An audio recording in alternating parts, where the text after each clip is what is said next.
오늘 함께 나누실 말씀은 누가복음 23장 1절에서 12절까지 말씀입니다. 말씀을 읽겠습니다. 무리가 다 일어나 예수를 빌라도에게 끌고 가서 고발하여 이르되 우리가 이 사람을 보매 우리 백성을 미혹하고 가이사에게 세금 바치는 것을 금하며 자칭 왕 그리스도라 하더이다 하니 빌라도가 예수께 물어 이르되 네가 유대인의 왕이냐? 대답하여 이르시되 네 말이 옳도다. 빌라도가 대제사장들과 무리에게 이르되 내가 보니 이 사람에게 죄가 없도다 하니 무리가 더욱 강하게 말하되 그가 온 유대에서 가르치고 갈릴리에서부터 시작하여 여기까지 와서 백성을 소동케 하나이다. 빌라도가 듣고 그가 갈릴리 사람이냐 물어 헤롯의 관할에 속한 줄을 알고 헤롯에게 보내니 그때 헤롯이 예루살렘에 있더라. 헤롯이 예수를 보고 매우 기뻐하니 이는 그의 소문을 들었으므로 보고자 한지 오래였고 또한 무엇이나 이적 행하심을 볼까 바랐던 연고로라. 여러 말로 물으나 아무 말도 대답하지 아니하시니 대제사장들과 서기관들이 서서 힘써 고발하더라. 헤롯이 그 군인들과 함께 예수를 업신여기며 희롱하고 빛난 옷으로 입혀 빌라도에게 도로 보내니 헤롯과 빌라도가 전에는 원수였으나 당일에 서로 친구가 되니라. 세교에 가르친 말씀에 관한 교리 27번에 있는 말씀을 소개하겠습니다. 하나님께서 하시는 모든 일에는 처음과 중간과 마지막이 있습니다. 처음의 것은 중간의 것을 거쳐 마지막의 것에 이르러 실체가 드러나며 존재합니다. 그래서 마지막의 것은 기초이며 그릇입니다. 주님은 십자가에 달리기 직전까지 당신이 메시아라는 사실을 밝히지 않으셨습니다. 병자들에게 치유의 기적을 보여주신 후에는 그 일을 아무에게도 말하지 말라고 하셨고요. 심지어 변화산에서는 제자들이 보는 앞에서 모세와 엘리야와 함께 대화하셨고 그때 구름 속에서 이는 내 사랑하는 아들이요 내 기뻐하는 자니 그의 말을 들으라 하는 하나님의 음성이 들렸습니다. 그런데도 주님은 인자가 죽은 자 가운데서 살아날 때까지는 본 것을 아무에게도 말하지 말라 이렇게 말씀하셨습니다. 주님은 왜 그러셨을까요? 만약 주님이 메시아라는 사실이 밝혀지면 당신의 뜻을 이루시기도 전에 유대의 제사장과 바리새인들에게 붙잡혀 해를 입을 수 있었기 때문입니다. 유대인들은 주님과 같은 메시아를 원하지 않았기 때문이죠. 아시는 것처럼 주님은 세상에 오셔서 당신에 대한 성경의 예언들을 빠짐없이 이루셨습니다. 어떤 것은 문자적인 뜻 그대로 이루셨고요. 또 어떤 것은 문자의 뜻 안에 있는 내적 의미로 이루셨습니다. 문자의 뜻 안에 있는 내적 의미로 이루셨다는 건 무슨 뜻일까요? 예를 들면 이런 것입니다. 이사야서 63장 4절에는 내가 분함으로 무리를 짓밟았다고 했습니다. 이 말씀은 주님이 지옥과의 치열한 싸움에서 이기신 것을 의미합니다. 또 63장 3절에는 만민 가운데 나와 함께 한 자가 없다 이렇게 말씀하셨습니다. 이 말씀은 시험 가운데서 주님 홀로 싸우신 걸 의미합니다. 또 예레미야서 46장 10절에는 그날은 만군의 여호와께서 그의 대적에게 원수 갚는 날이다 이렇게 말씀하십니다. 이 말씀은 주님이 세상에 오신 걸 의미합니다. 이와 같은 사실로부터 주님이 이루셨던 구약의 예언들은 대개는 내적 외적으로 닥치는 수많은 주님의 시험과 관련이 있음을 알 수 있습니다. 그런 까닭에 주님은 십자가의 마지막 시험이 있기까지 당신이 메시아이며 왕이라는 걸 철저히 숨기셨습니다. 그랬던 주님이 마지막 시험을 앞두시고 당신의 존재를 드러내십니다. 대제사장과 서기관들이 네가 하나님의 아들이냐라고 묻자 내 입으로 그렇게 말했느니라 이렇게 간접적으로 시인하신 것이죠. 그러자 유대인들이 그가 자기 입으로 말했느니라 무슨 증거가 더 필요하리요 이렇게 말하면서 주님을 죽이기로 마음을 굳힙니다. 그리고 그들이 다시 로마에서 보낸 총독인 빌라도에게 주님을 데려가 고발합니다. 그것에 대해 본문 2절에서는 이렇게 말합니다. 우리가 이 사람을 보매 백성을 미혹하고 가이사에게 세금 바치는 것을 금하며 자칭 왕 그리스도라 하나이다. 이렇게 고발합니다. 그들은 지금 거짓말을 하고 있는 것입니다. 주님은 한 번도 백성을 속이거나 미혹한 적이 없습니다. 가이사에게 세금을 바치지 말라고 한 적도 없습니다.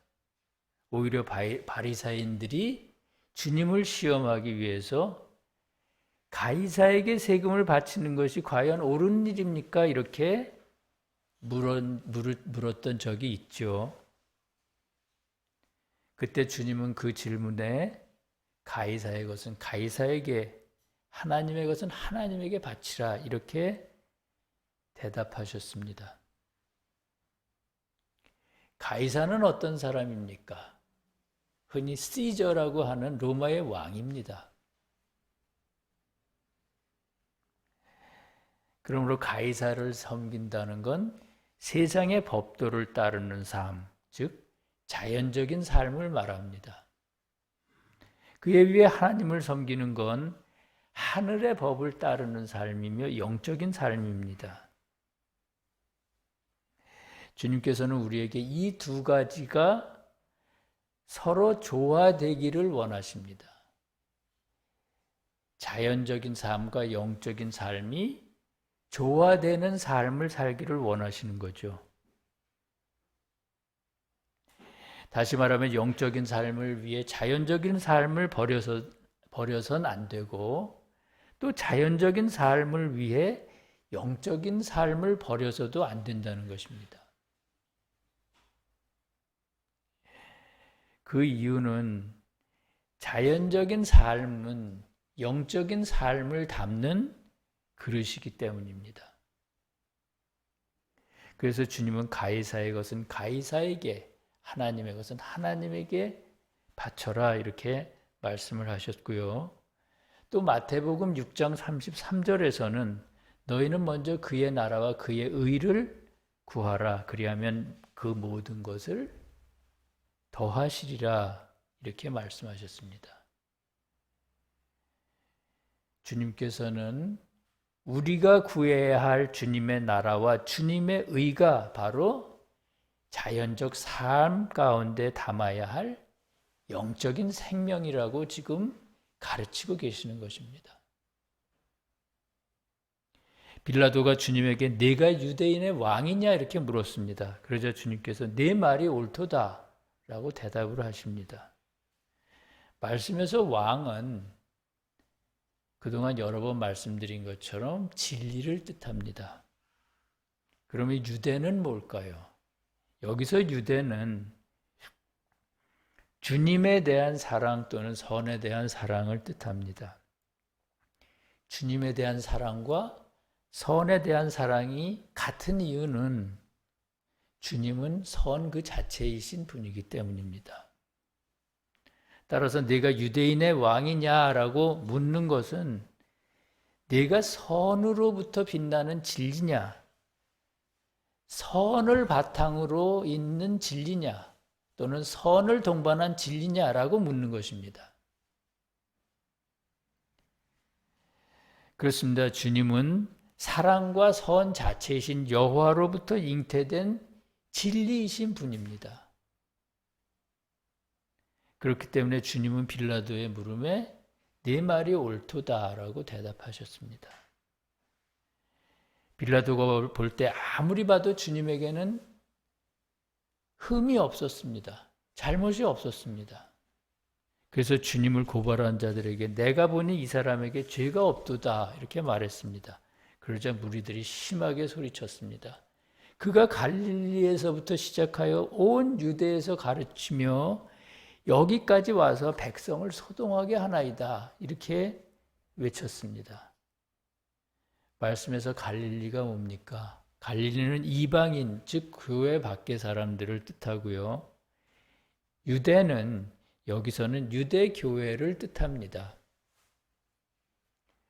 같은 말이라도 말씀의 맥락에 따라서 내적인 의미가 서로 다른 거죠. 그러므로 그들이 갈릴리에서부터 시작하여 온 유대까지 가르쳤다고 얘기하는 것은 주님이 이방인들은 물론이고 유대 교회 사람들에게까지 잘못된 진리를 가르치고 있습니다라는 뜻입니다. 빌라도는 주님을 재판한다는 것이 매우 부담스럽고 불편했습니다. 왜냐하면 주님은 그가 보기에 주님은 매우 의로운 분이었기 때문입니다. 그래서 그 유대의 서기관들과 제사장들이 그가 갈릴리에서부터 시작하여 온 유대를 가르쳤다고 얘기를 하자 그 사람이 갈릴리 사람이냐라고 묻고 그때 갈릴리 지역을 다스리던 분봉왕 헤롯에게 보내기로 결심을 합니다. 그렇게 해서 주님은 헤롯에게로 끌려갔습니다. 여기서 우리는 한 가지 의문을 가지게 됩니다. 주님을 심판하는 세 부류의 사람들이 있습니다. 즉 대제사장과 서기관 그리고 총독 빌라도 그리고 헤롯 왕입니다. 갈릴리를 다스리는 헤롯 왕입니다. 이 세 부류의 사람이 영적으로는 어떤 의미인가 하는 것입니다. 세교의 가르침에는 이들이 누군지 자세하게 설명하지 않습니다. 그래서 개인적으로 생각을 해왔습니다. 주님께 여쭤봤죠. 이 세 사람이 과연 누굽니까? 무엇을 나타내시는 겁니까? 이렇게 여쭤봤습니다. 주님께서 제가 저의 알고자 하는 마음이 지극했다면 제대로 이해시켜 주셨으리라고 믿고 말씀을 전합니다.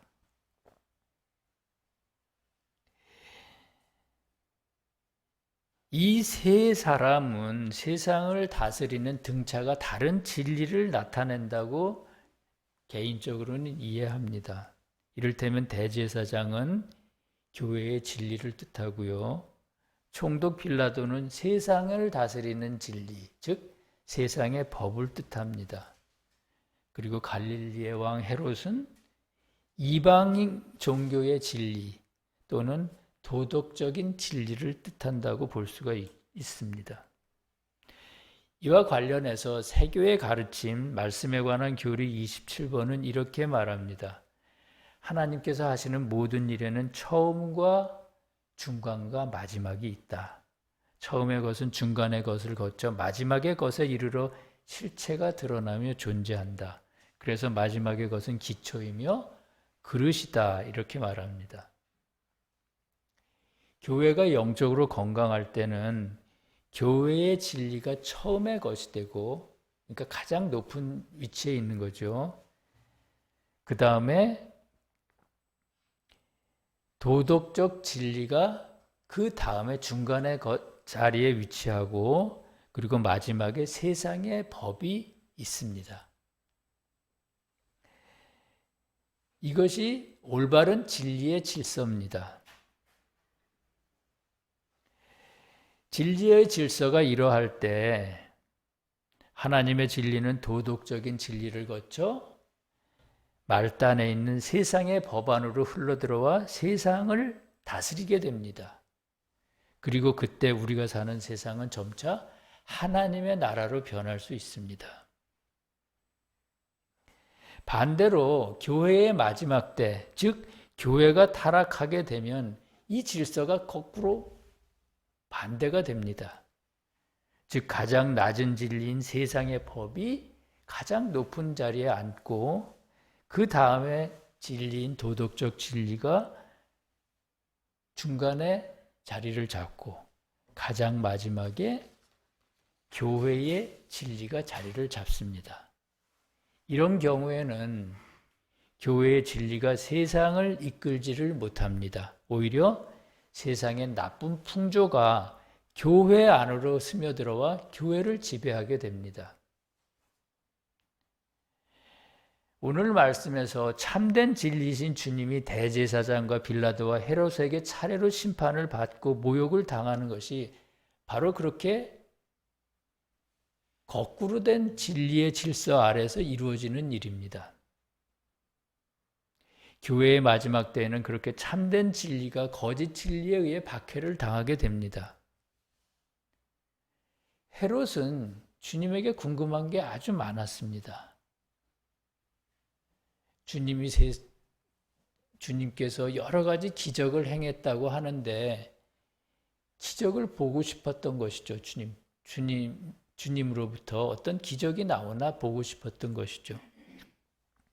그래서 주님에게 여러 가지를 묻습니다. 그것에 대해 9절과 11절에서는 이렇게 말합니다.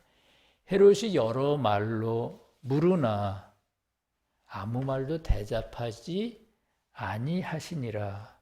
헤롯이 그 군인들과 함께 예수를 업신여기며 희롱하고 빛난 옷을 입혀 빌라도에게 도로 보내더라. 교회가 부패하게 되면 사회의 도덕이나 윤리 또한 부패하게 됩니다. 진리의 빛이 교회를 통해 윤리와 도덕 속으로 흘러들어가지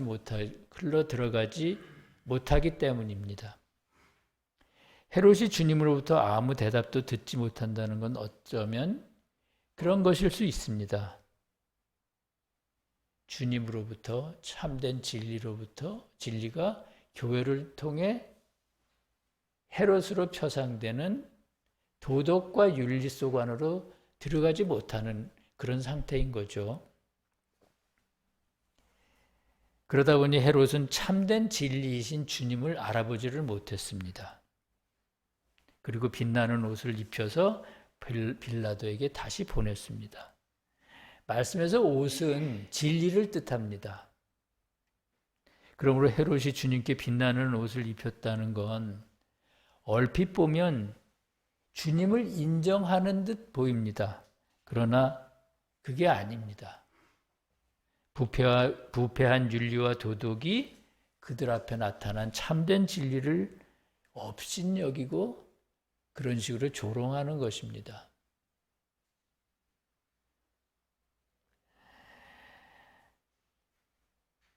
인간의 생애에 진리를 만날 수 있다는 건 엄청난 행운이 아닐 수 없습니다. 그럼에도 진리를 알아보지 못하고 그냥 지나치는 사람이 참으로 많습니다. 심지어 업신여기고 비아냥거리는 사람들도 있습니다. 참으로 안타까운 일이 아닐 수 없습니다. 사랑하는 성도 여러분, 오늘 말씀을 준비하면서 문득 서울교회에 처음 발령받았을 때 일이 생각났습니다. 교회 건축이 막 시작될 무렵이었는데요. 좀처럼 건축 허가가 나지 않았습니다. 알아보니 주변 교회에 다니는 사람들이 여러 가지로 건축을 반대하고 있었습니다. 어떻게 문제가 풀리기는 했습니다. 그러나 그로 인해서 8개월이면 끝날 공사가 3년을 끌었습니다. 그 일을 겪으면서 진리가 견뎌야 할 것들이 참으로 많다는 걸 느꼈습니다. 주님이 당하신 일에 비하면 그야말로 아무것도 아니지만요. 앞에서 말씀드린 것처럼 교회나 종교가 어지러워지면 세상의 법이나 풍조 또한 어지러워집니다. 진리의 질서가 거꾸로 이렇게 되기 때문입니다. 주님으로부터 교회를 통해 세상 곳곳으로 퍼져나가는 진리의 질서가 있는 법입니다. 마치 심장과 폐로부터 흘러나오는 깨끗한 혈액이 인체의 말단까지 흘러들어가 그 말단까지 살아있게 만드는 것과 같은 그런 질서가 있습니다. 그런데 교회의 마지막 때는 그 질서가 잘못됩니다. 그래서 참된 진리를 가르치는 교회, 백성들을 미혹시키지 않는 교회, 자연의 법을 거스르지 않고 순응하되 그 목적은 하나님과 이웃을 위해 두라는 그러한 숭고한 진리를 가르치는 교회를 그들은 핍박합니다.